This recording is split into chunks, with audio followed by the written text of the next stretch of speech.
நம்ம ஸ்ரீகுமரன் தங்க மாளிகை ட்ரிபிள் ஸ்டார் திட்டத்துல நீங்களும் ஆகலாம் super star. Download the SKTM jewel app today.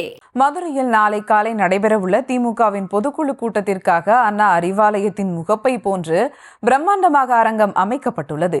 இந்த பொதுக்குழு கூட்டத்தில் முதலமைச்சர் மு.க.ஸ்டாலின் கலந்து கொள்ள உள்ள நிலையில் பொதுக்குழு கூட்டத்தின் இறுதிக்கட்ட பணிகள் குறித்து கூடுதல் விவரங்களோடு களத்தில் இருந்து இணைகிறார் செய்தியாளர் நவநீத கிருஷ்ணன். வணக்கம் நவநீத கிருஷ்ணன், இறுதிக்கட்ட பணிகள் அங்கு எந்த அளவுக்கு நடைபெற்று வருது? கூடுதல் விவரங்கள்.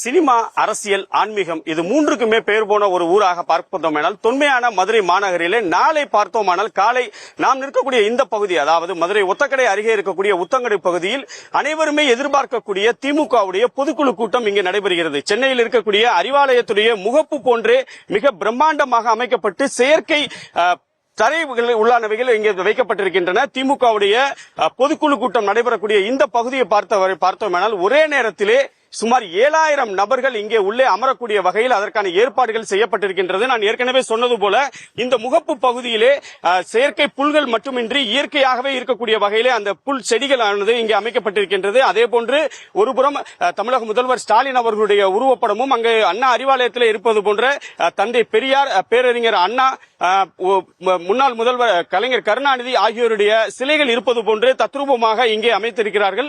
அதே போன்று அந்த முகப்பு பகுதியில் பார்த்தோமேனால் நான் ஏற்கனவே சொன்னது போல சுமார் 7000 பொதுக்குழு உறுப்பினர்கள் வருவதற்கான பகுதிகள் முழுவதுமாகவே மேற்கூரையோடு குளிரூட்டப்பட்ட அரங்கமாகவே அமைக்கப்பட்டிருக்கிறது. அதே போன்று காலை 10 மணி அளவில் தொடங்கக்கூடிய இந்த பொதுக்குழு கூட்டத்திற்கு வரக்கூடிய அனைவருடைய வாகனங்களுமே நிறுத்தக்கூடிய வகையிலே இந்த விழா நடக்கக்கூடிய பின்பகுதியில் அதற்கான ஏற்பாடுகள் செய்யப்பட்டிருக்கின்றது.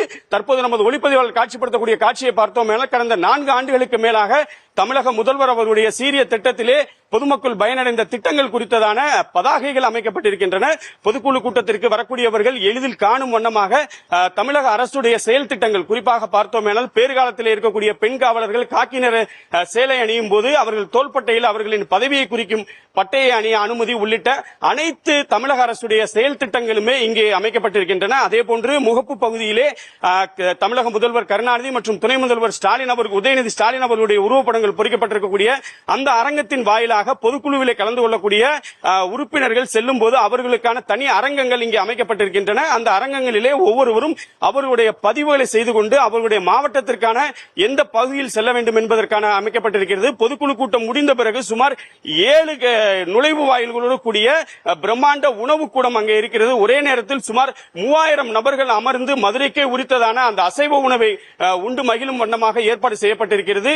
இன்று பகல் 11 மணிக்கு மேலே சென்னையிலிருந்து தமிழக முதல்வர் அவர்கள் மதுரைக்கு வருகிறார். மதுரையிலே ரோட் ஷோவுக்கு பிறகு மதுரையிலே முதல் மேயராக இருந்த முத்து அவர்களுடைய வெங்கல சிலையை மதுரை கோட்ஸ் அருகில் இருக்கக்கூடிய பகுதியிலே அவர் திறந்து வைக்கிறார். தமிழக முதல்வர் அவர்களுடைய வருகையொட்டி வரக்கூடிய அந்த ரோட் ஷோ பகுதிக்கு முழுவதுமாகவே அவரை வரவேற்க பொதுமக்கள் திரள காத்திருக்கக்கூடிய ஒரு நிலையை நம்மால் காண முடிகிறது.